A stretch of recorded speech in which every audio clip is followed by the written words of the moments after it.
Bonjour tout le monde, bienvenue chez moi. Aujourd'hui, on va faire un fromage cheddar, mais particulier. On va utiliser la méthode de conservation traditionnelle, l'entoilage. Si vous êtes des habitués sur la chaîne, vous me voyez souvent utiliser des cotons fromages. Donc, c'est morceaux de tissu qui servent à drainer le caillé du petit lait pour isoler la matière solide de nos fromages. Eh bien, on va s'en servir aujourd'hui pour préserver nos fromages. Mais avant de préserver le fromage, il faut bien entendu le fabriquer. Alors tout de suite, la recette. La première étape de la recette, comme pour toutes les recettes, en fait, c'est d'utiliser de l'équipement propre. Le fromage, on va l'affiner sur plusieurs semaines, plusieurs mois. Donc, c'est très important qu'on n'introduise pas des bactéries dans le fromage dès le départ. Le lait, je vais le chauffer indirectement au-dessus d'un chaudron d'eau bouillante. C'est important de ne pas appliquer la chaleur directement sur le chaudron de lait ou vous risquez de le brûler. La recette que je fais aujourd'hui est pour 12 litres de lait. Le but de la présente vidéo, c'est vraiment l'entoilage du fromage cheddar. Je vais donc passer assez rapidement les étapes. Pour la recette de cheddar, on chauffe le lait à 32 degrés Celsius. Ce qui transforme le lait en fromage, ce sont les ingrédients que l'on va ajouter. Ces ingrédients sont disponibles, on les trouve maintenant avec Internet, on peut tout acheter en ligne et se faire livrer à notre porte. Premier ingrédient, les cultures bactériennes. Si vous voulez en savoir vraiment plus pour le faire vous-même, les quantités et tout, allez voir la vidéo sur le cheddar. Ici, on va très vite, je ne fais que vous montrer les grandes étapes pour vous donner une idée si c'est la première fois que vous voyez une vidéo sur le fromage. Après environ 45 minutes de maturation, on va ajouter le prochain ingrédient qui est la présure. La présure, c'est ce qui va faire coaguler le lait. La présure va agir 45 minutes sur notre lait. 45 minutes plus tard, c'est le moment que je préfère. C'est le moment où l'on va trancher notre caillé. Pour ce faire, j'utilise un long couteau. Il n'a pas besoin d'être très affûté. Mon objectif est d'avoir des cubes d'1 cm. Je tranche d'abord dans un sens, puis dans l'autre, puis pour obtenir les cubes, je tranche à 45 degrés. Ce n'est pas tout à fait des cubes, mais ça va faire le travail. À ce moment-ci, les cubes sont très fragiles. Je vais les laisser cicatriser durant 10 minutes. 10 minutes plus tard, on va brasser à présent.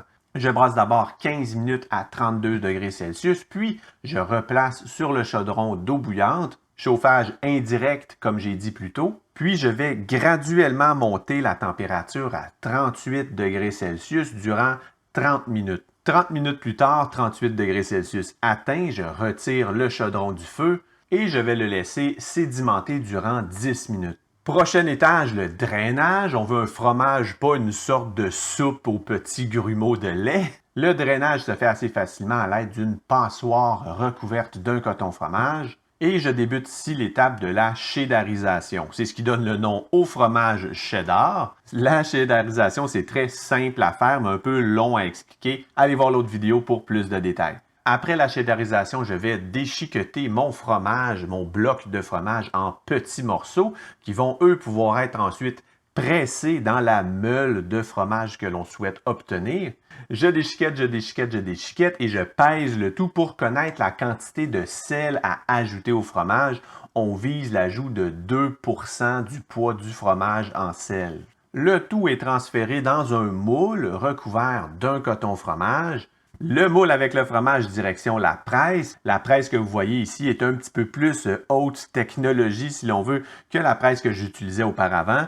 Mais sachez que c'est facile de faire une presse à la maison avec simplement des planches à découper. J'ai fait une vidéo à ce sujet sur la chaîne. À l'étape de la presse, je vais appliquer du poids de plus en plus lourd sur mon fromage sur des périodes de plus en plus longues. Je vous invite comme toujours à aller voir l'autre vidéo pour les détails. Le lendemain matin, je démoule mon fromage et j'observe la croûte qui est pratiquement parfaitement lisse. C'est ce qui était visé. Comme toujours, je ne le dirai jamais assez, mais utilisez du matériel propre et ça inclut vos mains, bien entendu. Avant d'entoiler le fromage, c'est important qu'il ait eu le temps de sécher un peu. Le fromage, je le place sur un tapis de bambou qui va aller dans une boîte. Le but, c'est que le fromage ne touche pas directement le fond du contenant dans lequel vous allez le mettre. À chaque 12 heures, je retourne le fromage pour qu'une nouvelle surface soit exposée. Et 2 jours plus tard, la surface du fromage est sèche et n'a pas craqué. Une fois la surface du fromage légèrement séchée, on va pouvoir passer à la prochaine étape qui va donner toute sa raison d'être à cette vidéo. La technique de l'entoilage, le terme français que j'ai trouvé pour faire ça, eh bien, consiste à appliquer un coton fromage sur le tour de notre surface de fromage pour le préserver plus longtemps, tout simplement. C'est un peu comme si on utilisait de la cire pour, en fait, créer une coquille autour de notre fromage. Cette fois-ci, c'est différent, c'est un coton fromage. C'est bien certain que si je ne fais qu'appliquer mon coton fromage sur la surface de mon fromage, ça ne tiendra pas la journée, ça ne tiendra pas non plus les quelques mois d'affinage. Pour que ça adhère bien, on va appliquer, en fait, traditionnellement, ça pourrait être du lard qui est utilisé, du gras. Donc, moi, je vais plutôt utiliser du beurre salé, car je me dis que la préservation avec le sel va probablement être meilleur. J'ai mon beurre, j'ai mon fromage, les deux sont à la même température, à la température ambiante, main extrêmement propre. Soyez conscient que ce que l'on va faire, ça va constituer l'enveloppe de notre fromage pour les prochains mois. Donc, si vos mains sont sales, votre fromage va être sale et le coton fromage que j'utilise, je l'ai fait bouillir avant l'utilisation et je l'ai laissé sécher. J'utilise des morceaux un peu petits ou de forme peu adaptée pour faire du fromage à la maison. Si vous en faites depuis un certain temps, vous avez sans doute ce genre de retaille chez vous. Bon, qu'est-ce que je m'en...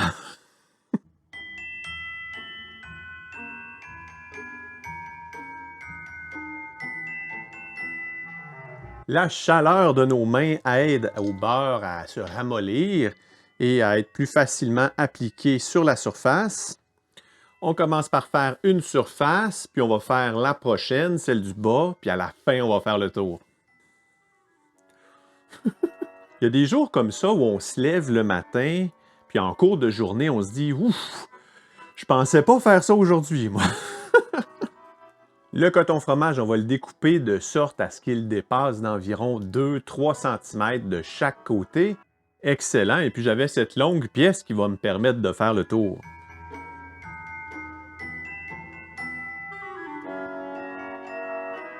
Parfait, je crois avoir atteint l'objectif de sceller tous les petits endroits de mon coton fromage, l'objectif étant d'empêcher l'air extérieur d'entrer dans le fromage. Bon, je manipule mon fromage depuis un certain temps, donc disons qu'il est très chaud, assez graisseux.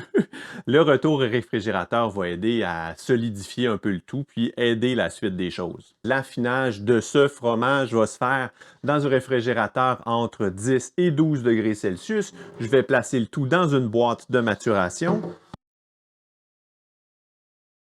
sur laquelle je vais placer un couvercle, pas de façon étanche.